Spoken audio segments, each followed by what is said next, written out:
CB500X is a decently built motorcycle. I use the word decent because the overall quality levels aren't as high as expected from a motorcycle this size. The plastics, paint, chassis welds and area around the cluster, the workmanship here, is marginally better than the brand's 200cc motorcycle. But there are a few things that exhibit top-class quality. The single long seat has a fine texture. The switchgear buttons offers robust build quality. Now Honda's CB range of motorcycles are all about city commutes and some long hours riding time. The CB500X follows the same theme but takes things to a better level. Firstly, the overall seating triangle is commuterish. You sit comfortably with hand, not too stretched out and legs in angular position. The rider's seat offers plenty of space to move around, and it's such a boon especially for long hours saddle time. Also, the seat isn't too soft, nor too hard. So the overall seating experience was more than acceptable. The presence of moderately sized windscreen offered decent wind protection, but at high speeds, it failed to performance efficiently. The pillion seat can be used by a large person as well, and honestly, that was quite impressive. The 471cc parallel twin motor on the CB500X is a gem. It makes 47 bhp and peak torque of 42 Nm, but that is not the talk of the town. It's the way the power comes in. The delivery is super linear, and that means the performance doesn't feel intimidating. The low and mid-range is strong and in a way quite addictive to use in city as well as on the highway. This engine is also extremely tractable, which means you can be on 6th gear and can still be doing as low as 55 kmpl. Hondas are known to have refined engine.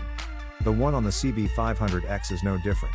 In fact, this one is special because it has a unique character. The deep exhaust sound adds flavor to that character. The NVH is sorted as well. The only time vibes kick in is when the revs goes past 8,000 revolutions per minute. The combination of light clutch and slick gear shifts made life extremely easy and comfortable in city traffic. On the highways, the CB500X is a breeze to ride. It reaches triple-digit speeds with ease and stays there all day. The CB500X offers a great ride setup. It isn't extremely plush, but it manages to offer a ride that reduces overall fatigue quite a bit that comes with long saddle time. The only issue we faced was the rear, as it rebounded more than it should. There's preload adjustability at both ends as standard.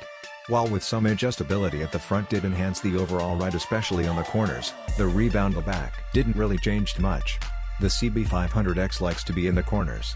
It feels light and has a lot of lean angle, but the bike doesn't like to be pushed to the extreme. Blame the rear suspension setup that makes things nervous at mid-corner bumps. The brakes on this Honda works fairly well. The bite and progression is acceptable, but the rear felt as if it could do with more power.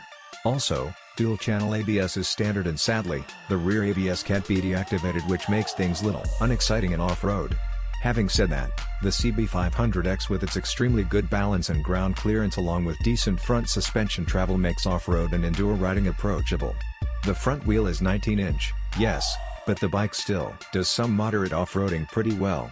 The CB500X gets a full digital instrumentation. The size of the cluster is a bit small, but it manages to show decent ride data other than the usual speeds, odometer and trip meter. It also shows time and average fuel economy.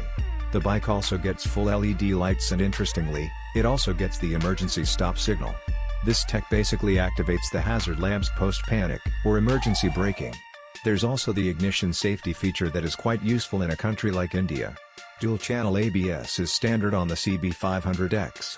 Now coming to the suspension setup, it's the traditional forks at the front and main shock at the back. But both can be adjusted for preload. The CB500X also gets slipper clutch. The fuel tank on the CB500X is quite big at 17.7 liters. The bike returned 25.1 kmpl during our city fuel run.